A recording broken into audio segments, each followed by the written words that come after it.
episode of the DewatchPod podcast. I am Jorgen Smorgasbord. And I am Jim with a G. And today we have watched our final movie in the Robot Fucker trilogy. This one without robots. This one with a very strange replacement for a robot at one point. Yeah. We have watched Her, specifically. Yes, Her 2013 from Spike Jonze and others. I always thought Jones was spelled with an ES and... Yeah, that's how he gets you. He really does. What a guy. Shall we say whether we think our dear listeners should watch this movie or not? No. Yes. I think this movie rips. I think it's very funny. And I think it has interesting things to say. I had a very rough time with this movie. I know you did.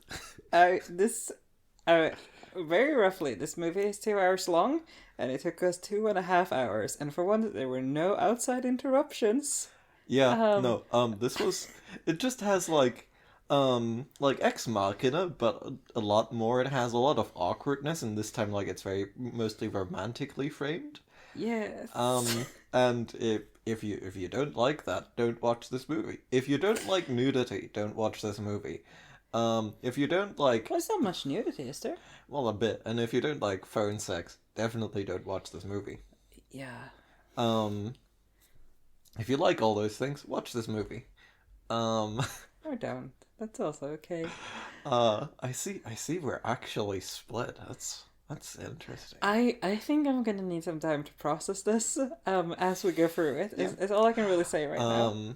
Having gone through the content advisory of nudity and phone sex and so much awkwardness, Jim wants to die. Yes. The quick summary of Well, I this. want him to die. Oh, yeah. Oh, that is...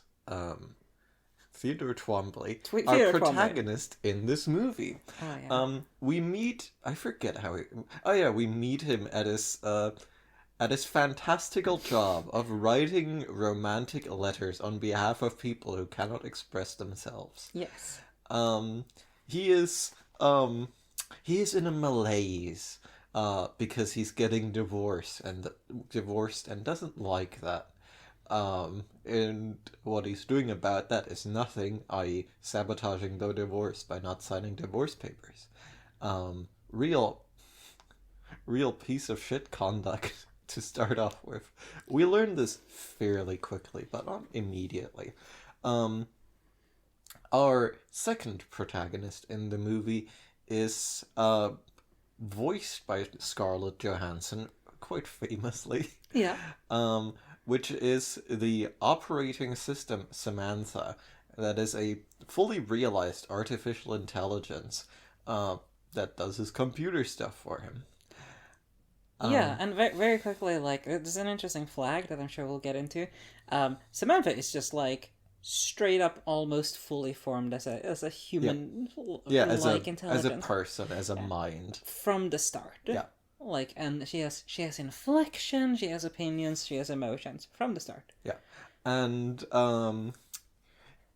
over not a lot of time, these two fall in love.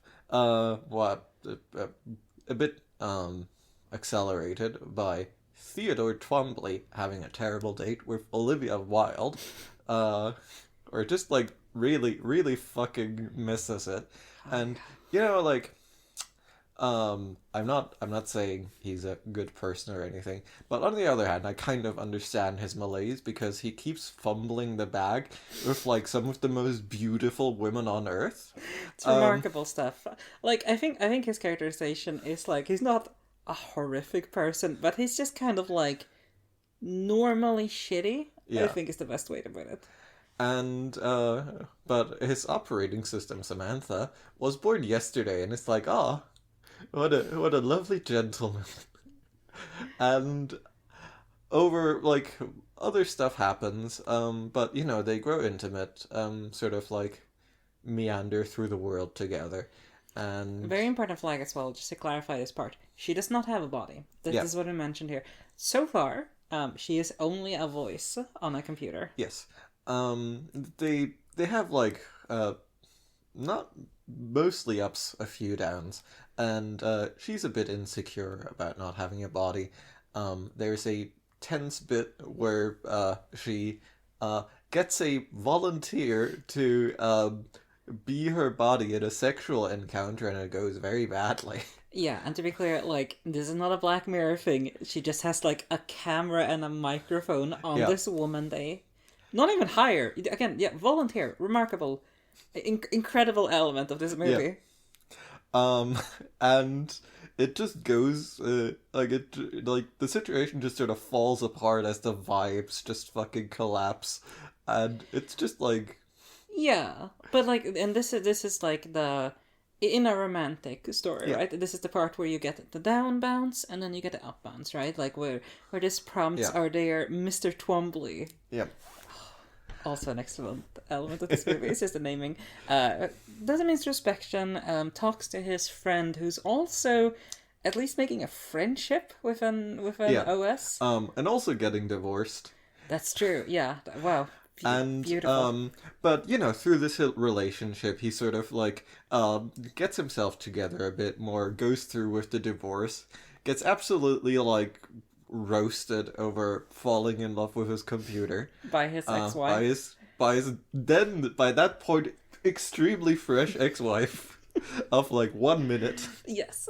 And sort of things are going well, but there's just like a little bit something off, because Samantha is like it's crazy how humans are like mortal and made of flesh.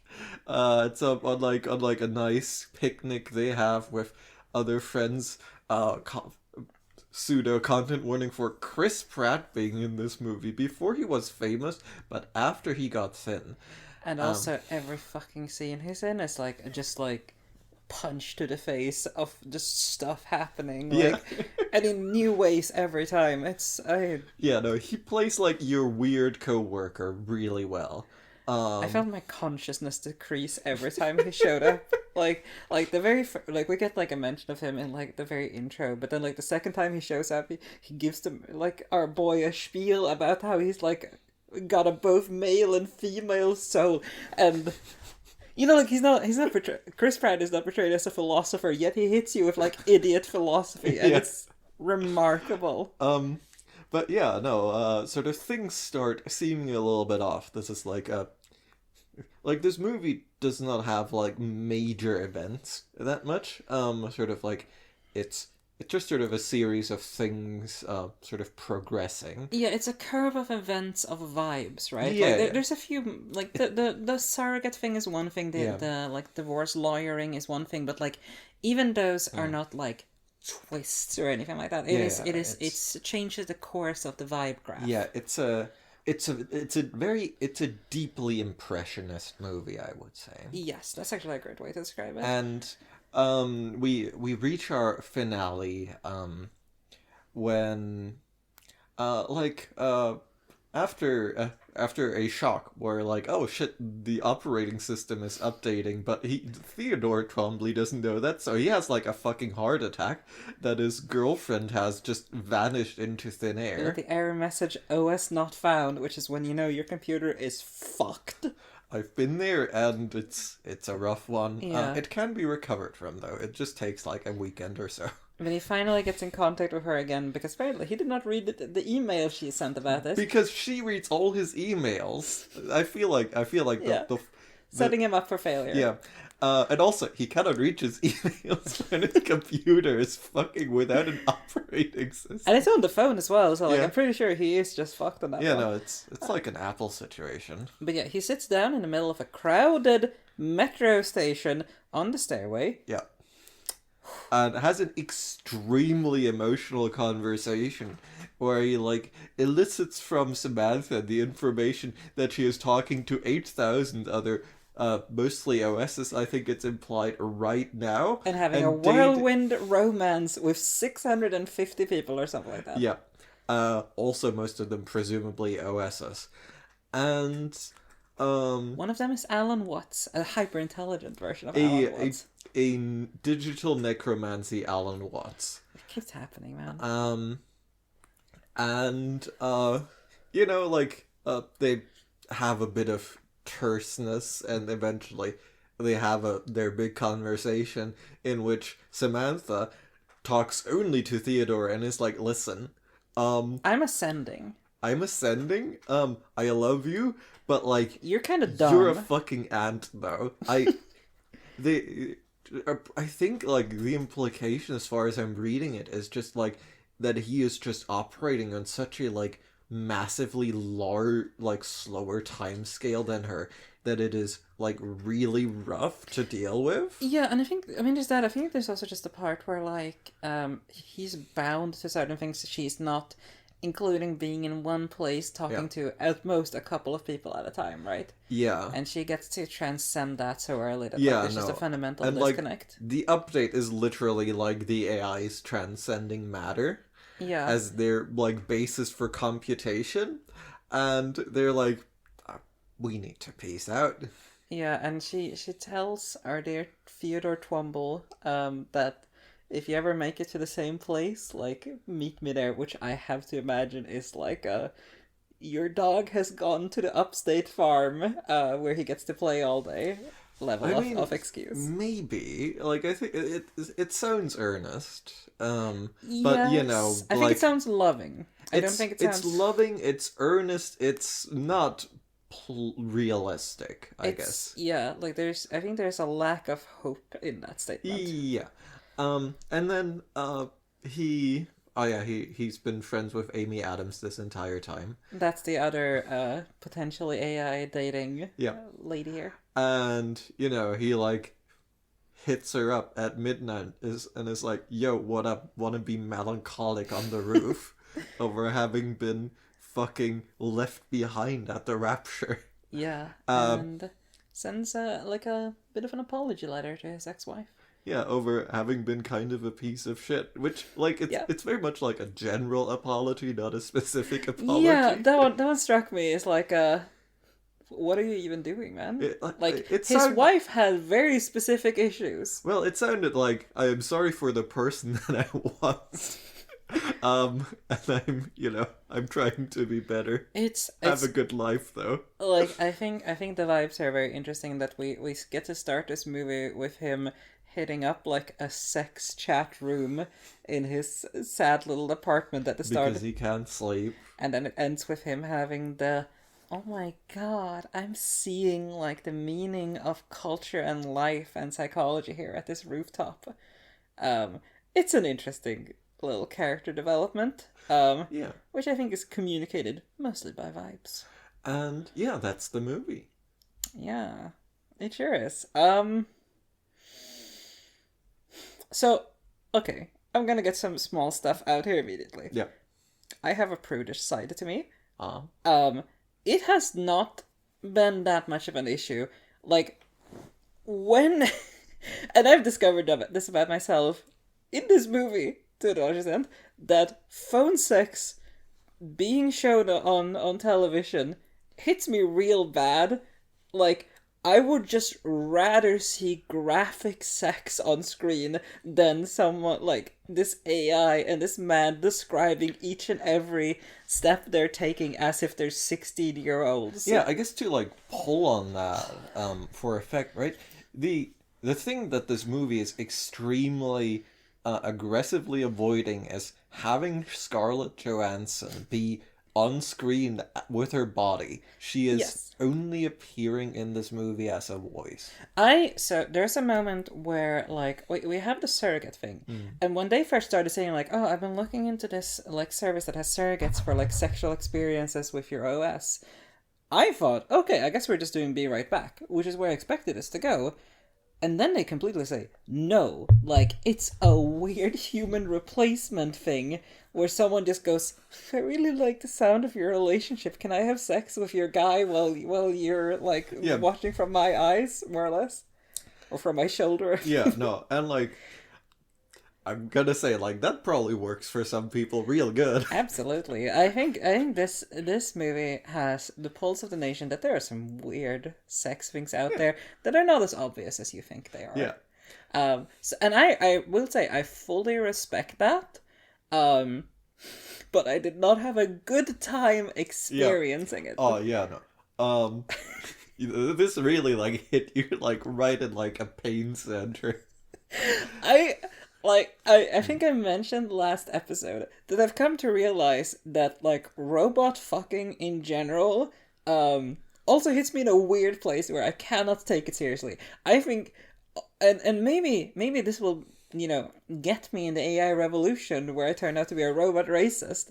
But for some reason anything like you can make the best, most profound love story, but if one of them is a robot, I think I'm going to be laughing my way through it. So this one, where they really dial it up, and again have a heavily focused, like both the awkwardness of a lot of these, both romance and sex scenes, but also like I think.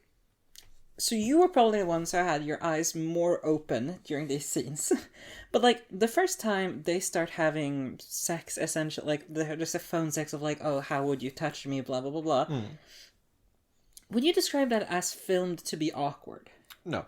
Yeah, like, it seemed fully genuine. The parts that I heard, I mean, it is an awkward thing to regard as a person who is not part of it. But, like, it is... Like, they're doing, like, I think a fairly, like, sound job of, like, trying to convey, like, genuine, like, affection and eroticism. Like, it's... And, like, I think these sort of, like, coming short of that, I think is, like, part of, like, how it's supposed to be experienced. Because, like, we are, like, at this point, like, not getting into it yet, but, like, Samantha's like, I don't have a body and I'm like really emotional about that, like arc like is like coming right up. Yeah, you're not wrong. Like I think it's just like one of those things where it's like, yes, there's a truth to the fact that like I think every romance or sex scene in any movie that is trying to do it genuinely will have some amount of pushback from you, right? Like there's a degree to which you go like, well, this isn't real, like this isn't real, and if it is, I shouldn't be seeing it. The shit we do when we're either horny or in love are profoundly embarrassing when viewed from a third party. Yeah, I think... when viewed from ourselves. Like, and like... reflecting back on shit we've done, right? Like... Yeah. But what I'm interested in is just, like, the fact that, like, I don't think... There are definitely sexual scenes in this movie that are meant as jokes, and that one struck me as completely not at all that. No. Okay. Fair enough. I've gotten that off my chest. Yeah. But yeah, no, like, what's this movie about? Bro, I don't know, man. Like, okay, I think, like, and I should be careful to not take all of this from, like, our coming recap episode of the Robot Fucker trilogy, which we now have to rename because there was no actual robot fucking. There was. Well, there's no... I'm not disputing the sex. I'm disputing the robot. Interesting. I think etymologically it still works. Okay, fair enough. You know, she's a servant. She does his emails. Well, okay, and that one is the interesting part, right? Because I think every other time we've had an interaction between human plus some sort of constructed AI via like chatbot, ChatGPT, whatever you want to go with, there is definitely an air of like examining, does this even make sense to function as a relationship, right? Like, we have something like Be Right Back that is very much like, clearly this shit is not working, and something like Companion that holds it up more as like a maybe, like, who knows, in a different situation, maybe. And then you have Ex Machina, which to me like questions the like whole creation part of that as like, could you ever... Like, creation as an unequal power relationship. Exactly. And this movie, I don't think explicitly does that at any point, apart from, like, the comment from the ex-wife, which is... Yeah. I think the ex-wife might be, like, one of the most interesting characters in this entire movie. But, like, the experience we have of these two, like, Samantha and Theodore Twombly... I think I'm changing his name. Theodore Twombly. Twombly. Okay, yeah. I think I'm changing his name a little bit every time I say it. Oh, I thought you were doing that on purpose. Nope, I'm dumb. But yeah, like, I think the relationship is not, when we're in the moment, framed like that. Yeah. And that does not mean the movie wants us to think that way or to think not that way. I kept having that moment where, like, haha, we're in a relationship, and oh my god, we're flirting. Can you check my emails? Like, that's not like, that's something she can do easily, but doesn't it denote something? Right? About Yeah. like subservience and such? And like what she's there for in the first place? I mean, are you thinking of the morning after scene? I think that's one of them. I like in that one. I read it as extremely being like, they don't know what to say. Well, yes, but like let's think about what's the connection there. Because my feeling is that it's a boss being like, "Hey, now that we've had sex, secretary, do my stuff for me." Like, there's an element of that at least. There's an element of that. I don't think they like. I don't think it's that central. I think like, um, I think the inequality like mostly runs the other way, or I guess I think it I changes guess over the course of the movie. yeah, no, that's true, right? Because we start with like her like having these feelings of inadequacy and being like a literal product purchased by him, for like a practical use, Yeah. and then to her ascending, or I think to put it in the terms that I think this like, or like the concept that this movie is like quite directly drawing on, is the notion of subliming from the culture series, when like a thing or like a civilization becomes too advanced for this material world and just like figures out the formula of like peace out, we're gonna like fuck off to like a different realm. I think like cinematography, there's like the moment where they go up on the roof and there are these like brilliant streaks of gold in the sky that almost seems as if it emanates from like the skyscrapers around them. And felt like that was like a quite a potent visual metaphor for this like AI rapture thing that's going on, because we never get any answer what the hell they're doing, like where they're fucking off Yeah, to. they've moved beyond material and they're moving beyond you soon after. Yeah, like a couple of conversations with Alan Watson. You're off to fucking sublime space time. Are they gonna get their money back for their OSs ascending? Is that covered in the insurance? Who knows?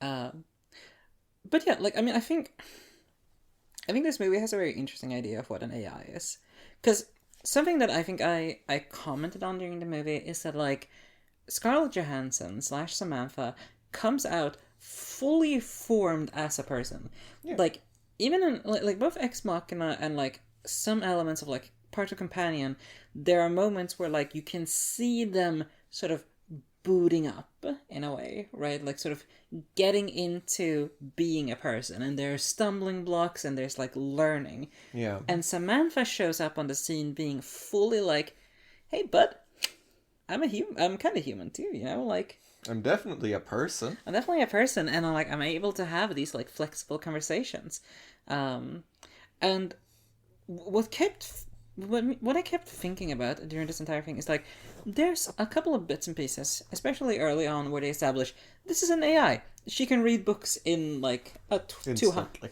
Yeah, essentially, like she has these mathematical like processing power capabilities that you do not have. Yeah. But the movie absolutely does not dwell on that whatsoever. Yeah. Instead, No, not at all. It does a singularity that it doesn't care about. It's like, oh yeah, true AI. Who cares? Right. and I think the interesting like extra part here is how what actually is remarkable about Samantha intellectually in this movie's framing is her emotional intelligence. Yeah. And that's a hell of a pitch for an idea for like an AI. And she's deeply emotional, and so is Theodore, though he is a much Bad at it. yes, he's bad at it, and he's a lot more keen to like suppress it and get fucking like deer in headlights the moment he has to confront being serious about a relationship or having emotions and such. Yeah. And like that's kind of the part where like the final scene where like she talks about ascending is done in the most like down to earth metaphor about writing. Like, there's no mention about I am more intelligent than you. I need to go into my like supercomputer and calculate the form of the universe. It's I understand on an emotional level more about the universe than you do at this point.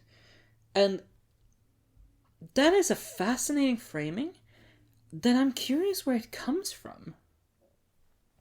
I think, like, I said last episode that I thought like this this is the only of these one of these movies that's actually interested in AI, and I think I stand by that, right? Because to me, this movie is like it's a deeply introspective film about like personal growth, more or less, right? Because um, like the divorce, like there seems to be like some element like you cannot help but look at this man and go like, oh, he's getting divorced because he doesn't have his shit together and he's with someone who like remotely has her shit together. And I don't actually know how much the movie like even like says that, but like so I think that's a bit of me reading into it. Well, I think he's clearly motivated by his relationship with Samantha. I think like the character development of our dear Twombly, sorry, like this is just gonna keep happening. I'm sorry. I think that one, dude, he's a bit questionable because like, what are his fundamental flaws? He's kind of like uncomfortable in a general sense, but like most of all, he's uncomfortable with his own emotions. He's uncomfortable with facing the need to move on. It's quite typical stuff, right? And I realize this is a movie, like this is a romantic movie, so the framing itself makes this degree of character development kind of hard to frame, but like I don't think he grows that much in that sense. Rather, it feels like he's able to substitute the will of his partner for his own. Well, see, sort of. I think it's he grows like a bit, right? But like the one that obviously does like most of the growing is Samantha. Absolutely. Who's like, oh yeah, no, who just like fucking yells at him over being a piece of shit to her, right? That was like, yeah. which like is like one of the things that like makes him like go like, I'm gonna talk to my friend, and you know she's gonna like help me reflect, and I'm gonna come back and be like, hey, sorry about that. I need to be better, and I've done just like a little bit of introspection that like is getting me far enough to like be like someone you can at least work with. Yeah, I think the part that makes it hard for me is just that, like we see this man interacting essentially with three main people, right? There's his friend Amy, there's his ex-wife Catherine, and there's Samantha. Yeah. And by the end of the movie, like it still mostly feels like he has an uncomfortable relationship with his ex-wife. He goes to his friend Amy when there's an issue with Samantha, and then there's Samantha, which like it feels like it becomes too much of a focal point for him. Like I don't wanna try to deconstruct a romance movie by saying they spent too much time on the romance, but like if we're talking about like the growth here, I question how much a romantic relationship on its own, especially one that in the context of this movie is just terminated by the end, can actually serve to make you a better person. Well, in that sense. I think that's the point of the movie to me, right? It is like it helps him grow like a tiny bit, but like at the end of the day, like he's he's growing a bit, but he's not like growing with Samantha. So he gets left in the dust in a way that doesn't even have that much to do with him. And then he's like he has to face himself, right? Like this is like my sort of like the conceit of Theodore Twombly, as I can like parse it from this movie, is someone who does not like being the person that he is, and who like with all his might spends like as much time as possible like not being himself in like any like emotionally substantive way, right? He's being with Samantha, he's playing video games, he's writing for other people professionally, right? He is not comfortable with the person he is, and like Samantha does try to give him a push to like face this writing that he does for other people as his own writing, and like he is so like he's fucking mortified at like regarding himself as a writer who says things as opposed to just like someone who does a job, who's like a conduit, right? He is he is just startled by the mirror at every turn. Like that is like every emotional confrontation is him like having to like be a full person, right? And like being with Samantha like gets him out of his rut a little bit, but at the end of the day, like it doesn't.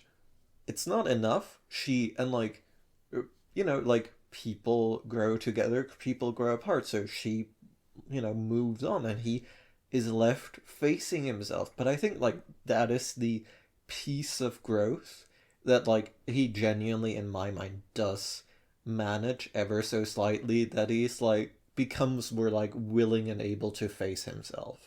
I think it's interesting too, like, because in the language of the movie, like, I think I agree with you about your characterization of our dear boy TT. Um, sorry, spur at the moment. But like fundamentally, like what his issue is that he's completely willing to pass life on to other people. Yeah. And there's some indications here of like for example, when he talks to his friend Amy, there's like the point where she makes up like, I had these thoughts and doubts about like what should I do with my life and stuff, and I fundamentally concluded that like carpe diem, essentially, right? Yeah. Like she wants to not be ashamed of who she is, and she wants to actually like do the things that make her happy, and that's clearly beyond Theodore's capability for a lot Yeah. of the movie. But then he goes to her, right? When He he's like, does. when he's left behind, he's like, who else is left behind? Who else is like dealing with the shit, right? I am like in the same boat as someone who is getting her shit together. Maybe I can get my shit together. Like that's I think I have a like fairly hopeful reading of that ending. Maybe I think like it just like on the pure like language front, I think it was like a little bit for me, just not thematically, like on the fact that like his apology letter to his ex-wife is so vague, and Yeah. and I don't think like I think that's like slight nitpick, but like I'm just like I Yeah. don't know what to take from that, because it's like, dear madam, I am sorry I did I'm bad things. Yeah, no, I think we're meant to read it as like quite earnest and a fairly substantive step, but it's I like the agree. 2013 writing of Yes. like uh sort of flourishing, and sort of like there's just like that bit of therapy speak in there. I think Um maybe like if I'm gonna throw out this very shortly. I think my biggest issue with the movie is how much vagueness there is to all of the dialogue, yeah. and it feels. I'm not gonna call this movie Oscar bait, because it's not quite that. It's just that like it feels so much that it's trying to make these grand sweeping comments on the nature of humanity and the nature of love that are, they just come off as platitudes to me. I think that's probably the main reason this movie does not land for me. Mm, Um, and if you pay less attention to that and more about like the stuff that happens in the yeah. movie rather than the dialogue, I think this comes off better.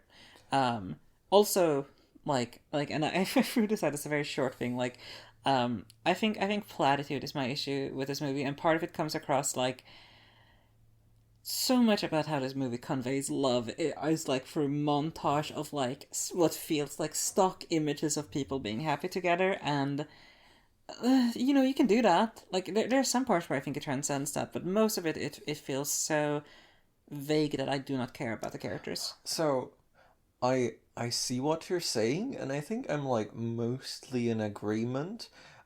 Except I think it works for me. Okay, Right? I mean, like that's Um been a considerable thing in our so podcast experience, right? Well, I think this is not actually quite in that vein, because I'm like taking something a little bit different from it, right? Um, because like yes, right? I think on the one hand, like the movie has just like given itself an extremely like difficult task of like portraying romance without like uh, two bodies.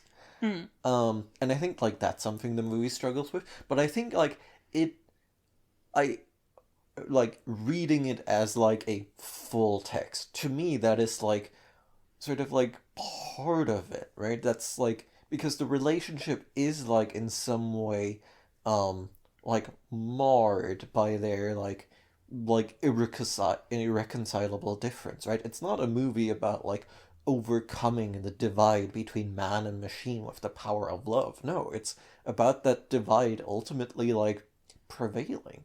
And like as regards the more general tone, like this movie like is like it's very impressionist, right? It's a lot of pastel colors, and it's it's sort of like some triangulation between like fever dream, fable, and parable. Yeah. um and to me like these like these like almost overly symbolic, it's yet utterly placeless elements of it, right, that do genuinely feel just like stitched together from like advertisements and music videos, Yeah. right? At some point they're just like hanging out on a boat. How did they get there? They're hanging out on the cliffs. How did they get there? Where is this? Maybe all of this is in extreme vicinity of LA, but like they do not name a city. They try to be placeless, right? And that is sort of the like it's all sort of like floaty and mushy, and it it's part of this like ethereal, strange atmosphere where I think they are trying to capture this like on one hand this sort of feeling of alienation and melancholy, but also like um how that's like not the worst thing in the world, and you it's something you can get through without like entering the grit of like the hard, dirty real world. I see what you mean. Like I think broadly like actually quite like the visual Yeah. language of this movie and stuff, but I think it's the dialogue that to me like largely like so much of this feels like they put a lot of big boxes, right? And they put them in nice orders, but like when you actually look at the contents of each box, it just does not fit together neatly in any real sort of way. And I think like on one hand all the things that Samantha says about like the nature of love and life and intelligence, that's part of this disorganized box of nonsense to me. And so is a lot of like the nitty gritty details of the romance itself. Like I I'm gonna say this. I think if I watched this movie when I was 15, I would have given a very different impression. I think I could have been swept along on this. But these days I don't know, like I think and this probably just comes down to a preference in a lot of ways. I want to feel in the moment when I'm watching something like this. I want to feel like I believe in what's going on rather than just accepting it for the sake of the larger themes. I mean, I think one thing that does like um that the movie is also doing with this is like sort of like the contrast between like sort of like Theodore's like emotional world and just like sort of occasionally he does sort of like encounter like reality, not in like a sort of gritty dirty sense, but just like in a still in a slightly ethereal sense, but like in a sort of like people being faulty sense. And that is like basically like that is Amy's part of the story, right? She's I think having it's the ex-wife's part of the story. um I think so. So one of the things that I find interesting about this movie is like the way Samantha, because like we talked a little bit about the idea that like she shows up as a full person, and contrary to other depictions of this type of like I am having a relationship with an AI, the AI is able to give some sort of pushback. Yep. But what does she give pushback about? Not being appreciated enough, not being Yeah. like considered to be in a relationship, and like obviously in the context of this movie, she's not there to be in a relation. She's there to be an OS. She's there to read his emails. Yeah. But fundamentally, I think it's interesting that that's the one area where we get to see actual pushback from her prior to the great ascension at the end, where like you've made an AI who loves you, who's into you sexually, romantically, subserviently. The one thing she can say that disagrees with you is that you do not love her enough. And that strikes me as like a very like I could see that being programmed into ChatGPT. I could see that being that is programmed into like replicas who try to Well, like keep people in like the relationship. let me add a few pieces. Because, like, the first interaction, like, the setting up of the operating system, is with like basically like a verbal setup dialogue, right? That is like, hey, what do you want from this OS? How do you feel about your mother? Right? Yeah. So there is like some implication that he's like paired in some like meaningful sense with like an operating system that will like hit him right in the fucking like psychology. Yeah. And like they don't develop that, but Not explicitly, at least. Like, I think it's meant to be a throwaway joke, mostly. it is extremely funny. It is good. It is also just strong characterization for Theodore, who's like, yeah, no, pretty good, and then starts like elaborating at length and gets cut off by the system dialogue. Incapable of making decisions. Yeah. But I want to say too, like... Hold on. Yeah, absolutely. Second piece, that I don't really know what to do with this, but it pertains quite closely. Like, especially like early on, the way their relationship develops is quite specifically Theodore pushing Samantha, being like, no, tell me what you're thinking about. Tell me this secret you're feeling, that and like on some level, like, you know, that is just like, oh yes, romantic interest, yeah, you should probably be interested in a person. So in that sense, like, you can have a fairly banal reading of it. But like, what struck me, like, and like this struck me at least 2 times, is like the assertiveness of it. And like, I don't know what to do with that, but it feels very related to this, right? So I think, like, my interpretation of the movie hinges quite heavily on Catherine, the ex-wife. Because we do not get their full story. We get a couple of different perspectives on the stuff that happened between her and Twomble. Fuck. And like, one of the things we get, or the thing we get from her in the, like, they're signing the divorce papers together, is like, she's clearly like a bit annoyed that he's taken so long to do this, to let go of the relationship they haven't had, as explicitly stated in the movie, for a year. Yeah. And like, she's being cordial, but she's like, wow, this was fast. But also, like, when it comes up that he's dating an AI, she makes the quite explicit point of like, you wanted the relationship without actually sacrificing control. You wanted me to go on Prozac, also known as fluoxetine. Look that up during the movie. Like, to control my emotions. And we get a counterpoint to this later from Amy saying that, like, yeah, but she was quite emotional, so, you know. Which, I don't know where the movie wants us to end up on that. I think it is intentionally left ambiguous. But the ex-wife is very clear that, like, you want this in part because you want something that you're able to, on some level, control. Just the way you wanted to control me when I was having my difficulties by, like, shoving me off to the psychiatrist or whatever.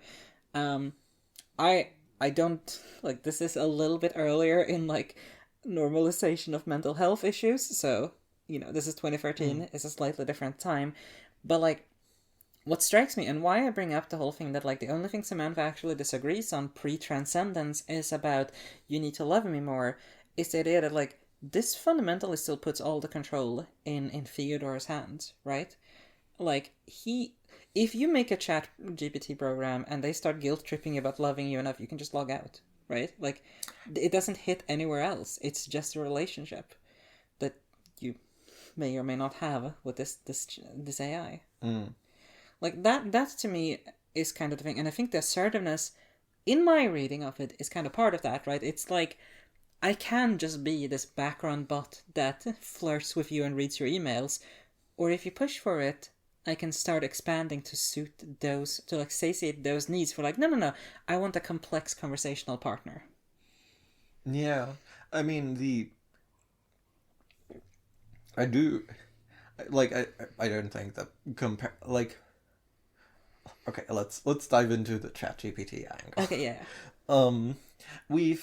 I didn't bring this up last episode, but where to begin? It's a big topic. Let's just hit some easy things. This movie, I think, invented AirPods. I looked it up. This movie is 3 years before AirPods. Everyone in this movie is wearing AirPods. I think this movie made Apple produce AirPods. am willing to be proven wrong, but I don't think I will be. Secondly, this movie has like laid the fucking blueprint for like so much of like modern technology. And I'm purposely not yet talking about AI, but like this movie makes a like quite clearly conscious decision to handle the need to display like digital conversation, um and the choice it makes is no text on screen ever. Everything is voice. Theodore going through his emails, Theodore getting news is like him hearing the thing and like on fucking public transport going like, yeah, no, delete, whatever. Right? Until he gets to the hot lady. This is a like 99% screenless interface. Which, first of all, let's just plant a flag here. Absolutely terrible. Whatever influence that has is deleterious to technology on the whole. Screens are a good way of interacting with technology, and everyone trying to make that not happen is stupid and annoying. You don't want to go into the metaverse and like stroll into a pizza parlor and leave a metaverse order. It's so much more efficient than like having to scroll through like text and put in what you want and have them deliver. Maybe we need to read Snow Crash for the pod at some point. But yeah, no. I guess it would have to be Neuromancer. But yeah, no. We have like all of those like this movie clearly influenced some tech design choices. Though it did come clearly before screens getting bigger. That's true, yeah. Because he has just the tiniest fucking like interface screen. The design of the phones is fascinating in this movie, and like I have nothing more to say about it. Yeah, I'm just like, no, it's like that is weirdly already like hard retrofuturism. But yeah, we have all of that. Then now I want to draw the parallel to Ex Machina, right? The sort of first interaction that both happens in Ex Machina and happens in her is like there is something I think extremely like realistic about someone going like, you can talk to this computer, and the person being like first completely befuddled and then absolutely amazed, right? Like that is an experience I have had. Yeah, same. Going like, oh, what? And then it can talk, and you know that took a while with modern AI, or rather current AI. But like, you know, you have that interaction, and you go like, when I was growing up, computers couldn't do that, right? Like, that is genuinely like, that is in my opinion that is the moment that made a lot of people go like, ah yes, no, singularity soon, I guess. Right? Like that, just like pure like that's a paradigm shift. Yeah. And I think like these first interactions capture something like quite real about the experience, and with its Ex Machina, it was a lot more like capturing also the weirdness of talking to like a conversational entity that like just doesn't have like the experiences of a person behind it. That's just like, oh yeah, no, I just popped up. Yeah. First conversation. Wonder how it's gonna go. Anyway, here to help. Do you need me to write your essay? And like then they quite drastically diverge, right? Because like this cannot be said enough. The current technology we have that we call AI is fully static, right? It is a bunch of ones and zeros that will not be different by the start of the chat than at the end of it. Just fully static, and it resets, sets, it has all these like quite bizarre limitations that can be tinkered with but not fundamentally circumvented, and may like just not be circumventable in this form. Like we are not heading to anything like this on the current like track as it currently looks. LLMs are not going to become sapient tomorrow. Yeah. We're pretty good on that. Yeah, no, like there's very little reason to believe that. Um but like it captures that like that first moment, and right, and going a little bit through the specific relationship of this movie and the company OpenAI, that was sued by Scarlett Johansson for making one of their voices like sound just a little bit too much like Samantha in this movie. Right? And I have actually experienced this, and personally, like, I don't think I hear it. I don't think the technology was there. But like, nevertheless, right? It like Sam Altman has like tweeted before like that was coming online, like, it's gonna be her from the movie Her, like without so much as like a shred of like deniability that would have protected him in court for admittedly just getting like a woman who sounds kind of like Scarlett Johansson to do one of their voice models. If you're the head of a company, don't declare intent to do copyright infringement. I mean, this honestly, is quite good ammo. Honestly, like I think the copyright infringement is not the problem on this one. I don't think they did any copyright infringement. I think it's really just going like, oh yeah, no, it's going to have cyber sex with you like Scarlett Johansson in Her. I think that's the issue. I think that's why she sued. You know, I made the joke earlier about the metaverse, and it's interesting how all of these sorts of things are so heavily powered by like, you know, that sci-fi concept you saw recently? It's that. What if it was a hot lady? What if you could fuck in the metaverse with your homies and kiss them on the mouth? And to be clear, people have been doing that since, like, fucking immediately computers were connected. Sex is a beautiful thing that will find its way into any technology we have made, including things you don't want to think about. Half of them. But yeah, no, so there is just like these movies are about like people emerging from not biology, right? Yeah. And AI is something entirely different and deeply weird and difficult to understand, but it is not people. It is like it's a book where you keep putting in new stuff so it doesn't like get trapped on rails. Yeah. But yeah, like I think the difference in like how we conceptualize people is very interesting between these three movies, and like just the idea that like you just like have a person here, like that's so I don't know if this qualifies as a nitpick, but like the other part I was going to talk about when it comes to character development, because I think Twombly is a bit like here and there on that, but in like what I would genuinely consider an interesting way. Repeatedly in the movie, Sampha is like, oh yeah, you know when we had cyber sex, that like made me grow into like a bigger person somehow. Yeah, I came so hard I evolved. That's the kind of sex you guys should be having, dear listeners. No pressure, but you know, get with it.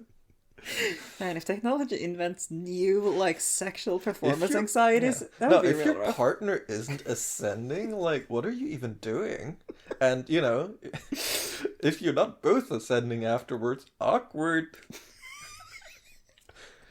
The ascendance gap is a huge issue in contemporaneous relationships. But no, like I think it's not also apart from the transcendence at the end, I think it's not the only time in the movie where like Samantha talks about like growing, becoming a bigger person or whatever, and I might just be stupid. I don't see it. Well, I think it's weird, right? Because it does come up again when she's like, oh yeah, no, I've made friends with Alan Watts, and that's like foreshadowing for her having like a billion conversations at once, right?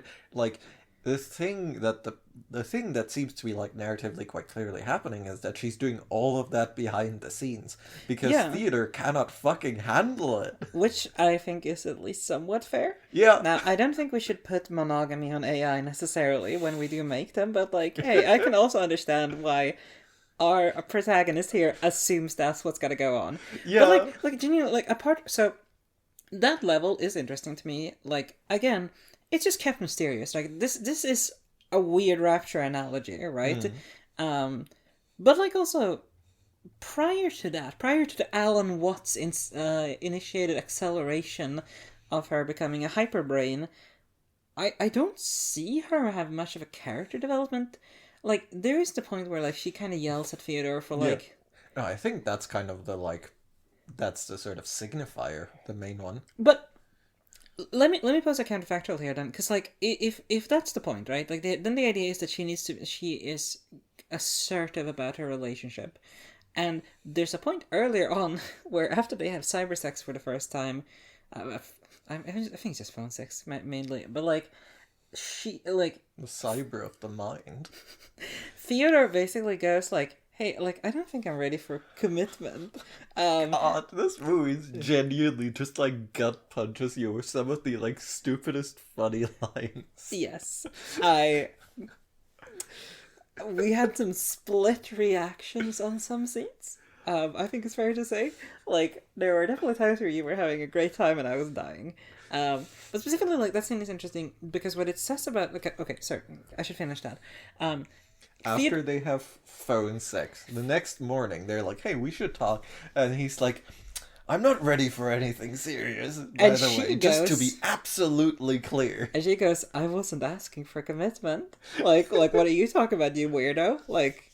Yeah, you... What are you bringing into this conversation that's unsaid? And, like, I think you could probably interpret that in different ways. Yeah. Because, like, both of them seem quite attached already, quite frankly. Yeah. But, like, that is her being assertive in a way. Yeah. Like, she's pointing out, like, no, I'm not gonna just follow your script about this. Like, fuck off. I didn't make this a problem. You're the one being weird. Yeah, no, and then they, like... And then he does have, like, a moment of, like, right, you're a person. I'm going to be listening a bit. But like that seems to me that like assertiveness is not what she learns in her character development. That's a very interesting question because like, I don't think it's the like I think her character development is just like becoming less attached to him, right? Because like that's in the long run. Yeah, no, but like that is like going like, hey, I need to like grow, and it has to be like broad, right? That is the like outcome of the second major argument, where like she asserts herself, and that is sort of like the like quite close consequence of that, right? So I think I think like she's like, I cannot be attached to this fucking millstone of an emotional wreck. When is the second argument? Or what do you mean? What is the second argument? The second argument where like she yells at him. Right, like on the street after the weird surrogate thing going on. Right. Yes. Yeah, like it's. I think there's a period here of ambiguity about like what's even going on in their relationship and like the level of attachment, because there's a large part of this movie where I think she is the one driving, like there's a very uncomfortable scene during that, like where Theodore seems to be about to have sex with the surrogate on Samantha's I was gonna say orders, but behalf. That made it sound a bit too dommy. Like and she goes repeatedly like, look into my eyes and tell me you love me. Tell me you love me. Tell me you love Theodore. Theodore. You're missing a cue here.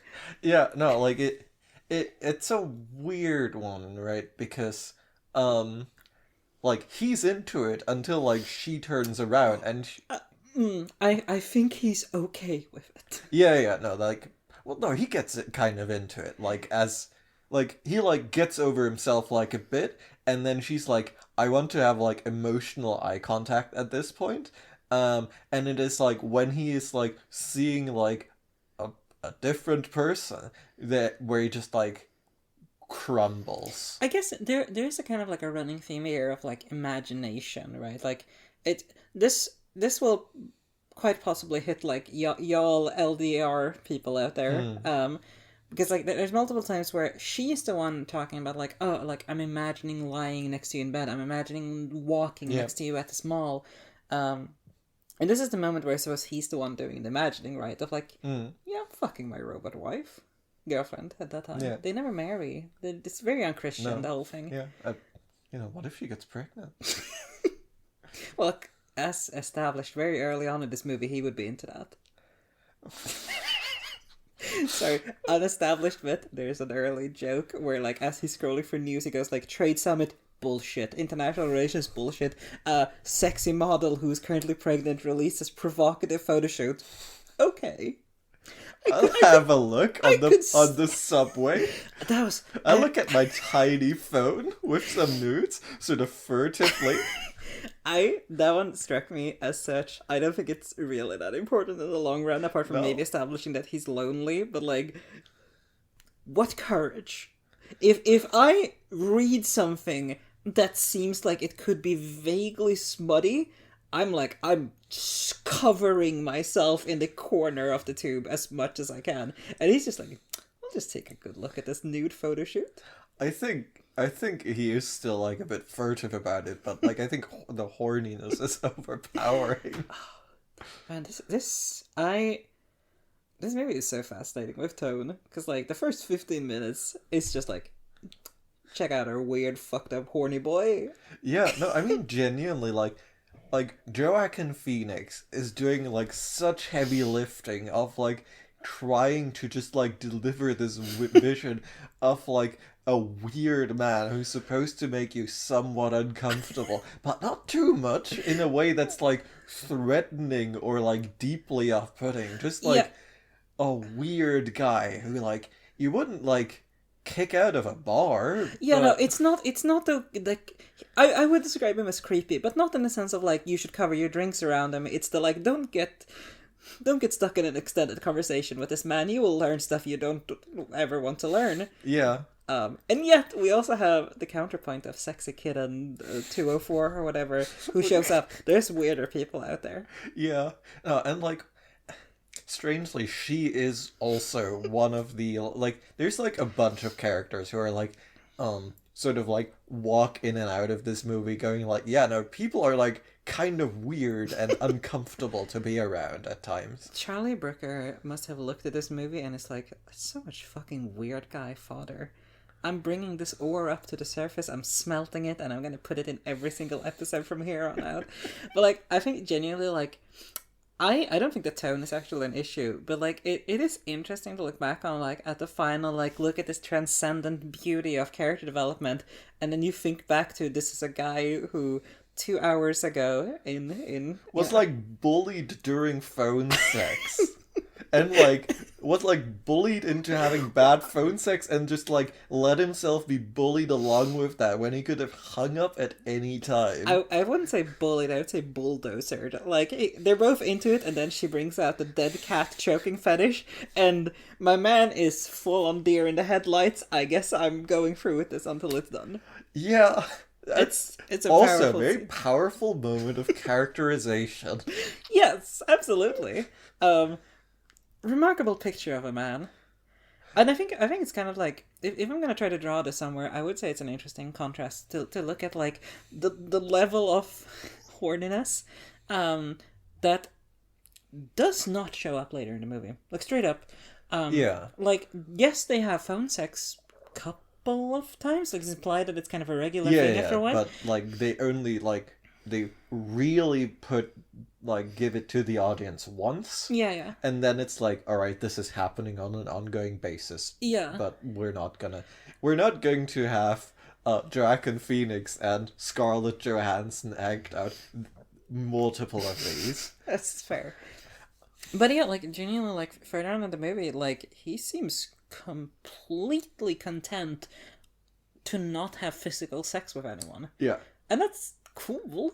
I kind of sad to say that like he gets there, because I think that the point is, I forget exactly where. Yeah, right. This is after his date with Olivia Wilde. Yeah. Where he makes like, I think this is the thesis statement for this movie's relationship with sex, is the part where he goes like, I wanted someone to want to fuck me, and I wanted someone to want me to fuck them. Yeah, like I I wanted to have that because I'm lonely. Like, he does not make the point, I wanted to feel good. Yeah. Like, he makes the point, this is fully an emotional thing for him. Yeah.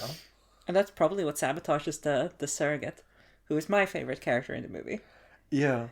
She's trying so hard. Fascinating. What a cheerleader. No, she must have been on Tumblr. Just like the absolute like truckload of like implied characterization that she just like drives through, like wonder in, wonder out, just like moves through the movie, and it's like, this is my scene, I'm gone now. She's a typhoon. I love her. Weirdly, we discovered during the credits, voiced by a different person. I was gonna think, I was thinking whether to even bring that up, because I don't know what the fuck to do with that. Yeah, no, it's... Like, if anyone here in the audience knows why that's the case, please let us know. DewatchPod@gmail.com. Yes, like, please, I guess it's like a parallel to her, like, in the moment being spoken for by Samantha, and then I guess while she is speaking herself, still being spoken for by a different actress, but, like, I don't know. Well, what's the point of that? Yeah, you know? No, maybe, like, a weird artistic thing, but I don't get it either. And I don't think, like, she is not there to be, like, a character of her own, right? She is, in a way, that's fun, but, like, not meaningful to the themes of the movie at large, I would say. Like, she is there to emphasize the disconnect and, like, the emotional weirdness of this strange long-distance relationship variety that they've got going on. Yeah, no, like, get your, like, immersion sorted out before having threesomes. Yeah. General recommendation. From all the people I know who had threesomes, it sounds difficult to manage, even if you got a good thing going on. But yeah, no, we have this very strange movie that I contend is basically not about AI, that has just, like, hit, like, the entirety of Silicon Valley straight in the fucking brain. But, like, this is how I, like, more polemically held this movie in my head. Like, this is about a guy getting dumped, the hardest anyone has ever been dumped. And I don't think that's entirely accurate, but it is, like, about having to face yourself at the end of the day, and there be absolutely fucking nothing that can, like, save yourself from the choice between that and just, like, meandering forever. There are places in the world you can escape to when you don't want to deal with something in the real world, but they do not last forever. Whether that's on the space itself or whether it's on you being in that space. And that's the movie. Yeah. I think like I will fully say the more now that I've processed it a bit, like, I think by and large, like, the themes of this movie work for me. I just think fundamentally the issue for me is the, like, moment-to-moment writing. And some of it is 2013 sickness. Yeah. It's a very particular moment in time for how people write movies. And it's not good. No, there's... It's aged poorly in dialogue. And I think even beyond the, like, ooh, look at us doing quirky banter, like, there's the follow-up of, like, it feels vacuous a lot of the time. Yeah. And fundamentally, like, I think this is where we are just, like, a combination of our creative difference between the two of us, right? Like, you are much more about the broader strokes, and I am much more like, I want a story to work in the little moments. Yeah. And I maintain I don't like this movie. Yeah, like, I do like love the, like, many flourishes and touches that it does. Right, like, we were constantly talking about, like, the insane way that everyone dresses.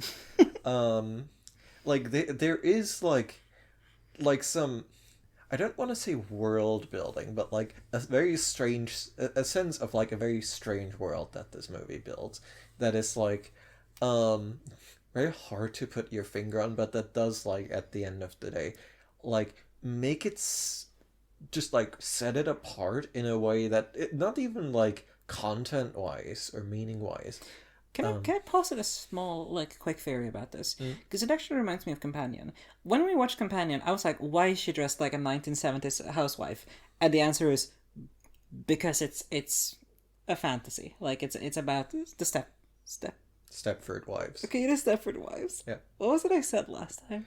I don't know. I said something wrong. Anyway, it's a Stepford Wives thing. It's about, like, although the movie itself problematizes this a little bit more, but it's about, like, men wanting a very specific idea of, like, their partner and how to control them.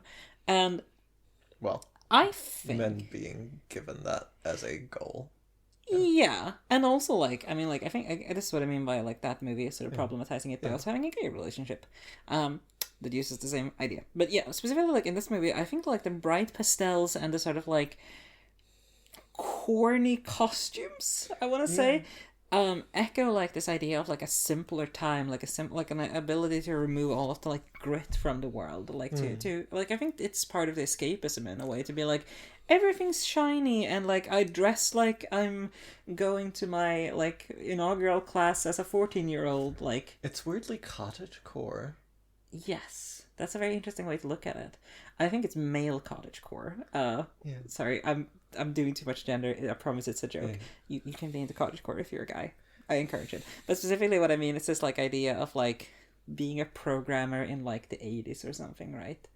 And, like, being, like... You know, like... You know what I mean? Like, being, like, the quaintness of it all. I don't know. I don't have a great word for it. I mean, I do think, like... I think there is... Like, this movie is, like, one of the more end-of-history movies, right? Speak to that for a moment. Like, it's in a time where, like, larger issues are, like...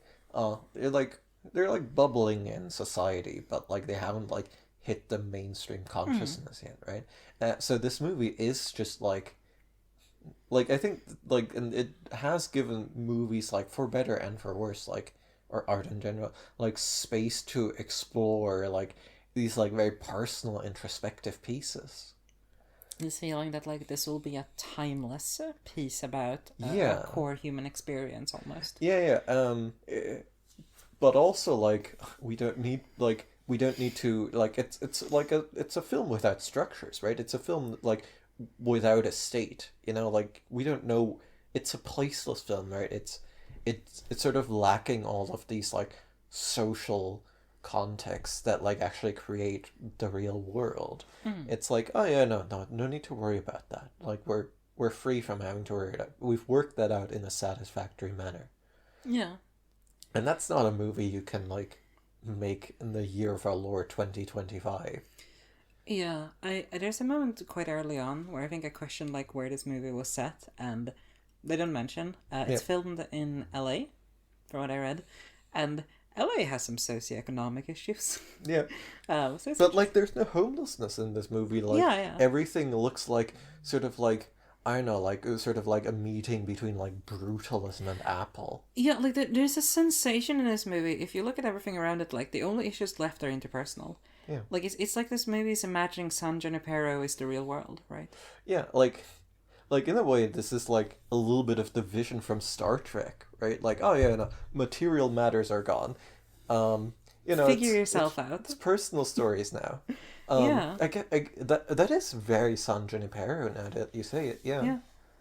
And, you know, like, it's still tough, but, you know, like, we never get Theodore Twombly, like, struggling with his bills, right? He's just, like, he's struggling with ennui, but, like, he's making progress. His friends also strike me, like yes, Amy and Charlie, who Charlie disappears quite early on in the movie, and, like, gets dumped and takes an silence. Yes. What a king. What a Theravadan king. Or like, rather, Amy is interesting, right? Because, like, she seems to be just, like, a full-on dilettante about what she's doing. Like, she's making weird documentary art, and no one is like, do you want to get a paying job? Like, she seems to be a game developer as well. Yeah, and her game is also, like, a little bit outsider artsy. Yeah, but, like, there's the interesting point she makes about, like, oh, yeah, like, I've thought about quitting. And, you know, I'm thinking about it. No, point made about like the economics of that. Yeah. Like I can imagine being a game developer pays super well. Yeah, no, this is the vision of Obama's America. Yeah, like genuinely to an extent, right? But without actually having to address the politics of all Yeah, that. no, that would be hard. That would be gauche. But at least it created some room to talk about feelings for a bit. For sure. Like I don't think it's a failure of the movie or anything. No. It's just interesting to see it be so fully unbothered. Yeah, and I think like that also like leads to this, because like this movie is just like, oh yeah, no, like true AI has happened, the singularity sort of coming, and like it just like does not affect society as a structure whatsoever. And like that's not something that the movie is interested in, and it like it's quite difficult to like intellectually think through that and be like, well, that makes sense. But like the movie does like convey that sort of sense like well enough to like not have you like worry about those angles too much. Like Samantha just straight up compiled this man's like random career writings into a like bestseller by the sounds of it. Yeah. Like, or like at least like in sort of like, you know, hidden classic. Like even fucking Companion made a point about like I don't own you, I'm renting you. Yeah. Like, no, that's the modern sensibility. We can't do that anymore. we have to comment on stuff at least, right? Yeah. Like and you know, there's a moment where like early in the movie, our boy TT just like looks at an ad that says like we're selling AI, and he goes, okay, yeah, sure, I can get that. Yeah. No, he's like, oh, I'm going to the Apple Store to pick up the new AI. I wonder how well it'll organize my emails. I have I have no conception of like a broad world that will be upended by this, which is like, what a like just like that's not a mind that is available to us. Yeah, I mean, like I think that's like maybe one of the strongest parts that makes this feel like so dreamlike and ephemeral. Just like also like his insanely fake job.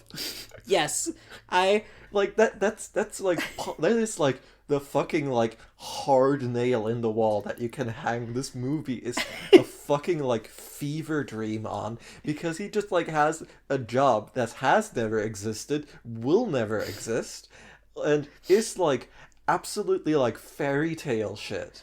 He writes people's letters for them, and like we never get an indication that they're longer than 4 sentences. I want to say maybe max. Yeah, no, and it's just so insanely whimsical. He does not type them. He speaks them like into being. Well, he's been following like the same couples for like a decade or something. Like, yeah, some of them. Yeah, like it's stunned me. Like to break the curtain here for a bit, I stopped the movie to ask you, am I understanding this correctly? Because I feel like I'm missing something. Yeah, no, like this man's job is now automated by ChatGPT. And it wasn't a job before that. Yeah. Like, he is a scribe. Yeah. My man took a job from the Middle Ages, and he's like, I've been educated by the clergy, I'm going to the local baron's, like, capital to write Lord, like, Stuffington came today. This is like, yes, I'm trying to communicate with my partner who is away at sea. I shall go to the local educated butcher who can write letters. So he can send it to the English so they may pass it on. And in a couple of years, he might write me back. Well, yeah, like, but, it's you so know, instant much, somehow. It's deeply... like, it's just like a world that is like...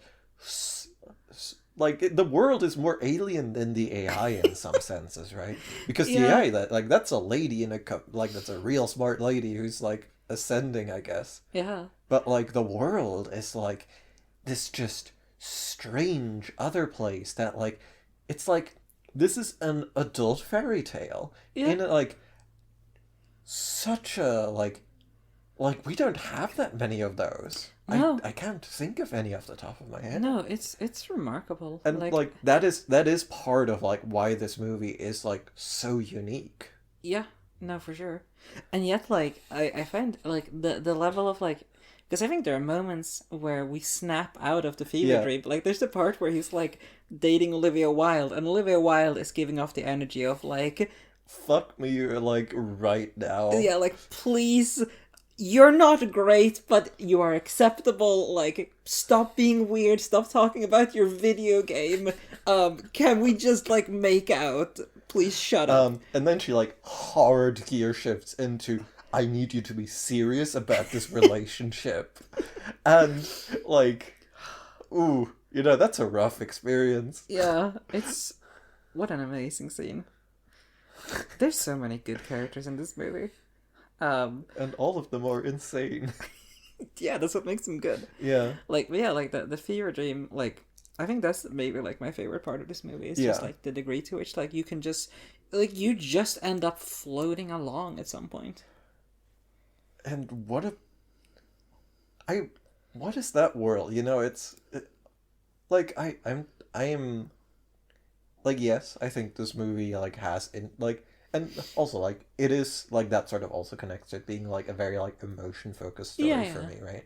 Like, yeah, no, this is to teach, we have children's fairy tales to teach children about, like, yes, being afraid is okay. We have adult fairy tales to tell adults, like, yes, getting dumped happens, and, you know, sometimes someone ascends on you, but, you know, you have to, like, face yourself and like be with the person that you are, and we don't have enough of those. The remarkable thing is that the fairy tale message of having emotions is okay, just like you can put that for any fairy tale between the year 3 and the year 97, you know, like that's just fucking evergreen. Yeah, no, everyone needs to keep learning that in new ways. Yes. Forever. It's a human curse, you know. Yeah. But yeah, no, I think the movie's feeling of being, like, so dreamlike works so well for it, because it is just so fundamentally uninterested in the socially and the sociological aspect of it, that, like, we are here to talk about people. Yeah, individual and, like, people. Interiority is everything for this. Exactly. So I think that one just works perfectly, and I think it communicates very well. Like, this man works a nonsense job. Shut up about it. CinemaSins, ding us. Get the fuck out. Yeah, no, if you can't get with the nonsense job, like, you're in the wrong movie. Like, you're not gonna last. Yeah. Like, yeah, no, like, he's stamping candy at the candy factory. That's how he pays his rent. Like, you could. And he doesn't have to pay rent, but he does it with the candy. If you told me, like if you showed me him painting chessboards with, like, a paint that alternates between black and white, it has the same level of, like, yeah, that checks out. Yeah. So after that, like, bit of a meander, we're just, like, trying to convey the, like, strange tonality of this film, like, trying to capture it. Like, do we have anything left to say except, yeah, the movie's right, you have to face yourself. If you want to get into a threesome with a couple, there are just people on, like, Bumble and Tinder who will just be like, hey, we want a third person. You don't have to get into the fan fiction of their relationship. Yeah, no, you can just fuck them. You and maybe download Uber, like, before you show up there. You tell someone who you're going. Get some, like, numbers of local taxi companies. Yeah. Like, it's probably not going to be great, but, like, if that's what you want to do with your life, go for it. Just don't be Isabella. Don't be weird about it. She's so ambitious. Like, that girl needs just a Tumblr account. I think she gets... she could... This is 2013. She could get so much mileage out of the Super Hulock fandom. After that extremely cursed note. Yeah, no, I think I'm gonna reiterate. It stumbles on places. It's a weird dream, but dreaming about how you do need to accept and work on the person that you are, and face that person. That is true, you know. I maintain I don't like this movie, but I think it's good ground for talking about. And like this is, when I say don't watch Beyond the Sea or Metalhead, like that's genuine. Just don't do it. This is me from a perspective of like I wouldn't rewatch this. Yeah, honestly, like I didn't like it as much on the first watch. Okay, fascinating. Yeah, I guess like this movie has just like done more harm than good, but I don't think that can be put on like Spike Jonze or any of the actors. Yeah, that's just like if you're a sci-fi writer, you're gonna end up making some horrific shit apparently. Like just like also put in the instruction of how the Torment Nexus kills its creator immediately and then shuts down and makes their dick small. But yes, with that all being said, if you don't want your dick to be small, please join us next week as we recap the Robot Fucker trilogy. And if you do, we don't judge. Yeah, there are many nice sizes out there. Yeah, no, we're gonna reflect on all of this and how it doesn't fit together. We're probably gonna talk about gender in her quite a bit more because we haven't done that much today. Yes, Yeah, I'll save that. Leaving that one as a teaser. Thank you so much for listening. And please tell us what's up with Isabella's 2 actresses. Yeah, no, if you're one of them, say hi. If you're not, but if you want to pretend you're one of them, like I think that just adds another layer. We're willing to be catfished. We're not too proud for that. Yes, but we will check on all of that next week. Thank you all for listening, and we'll see you then. Farewell, and see you on the other side.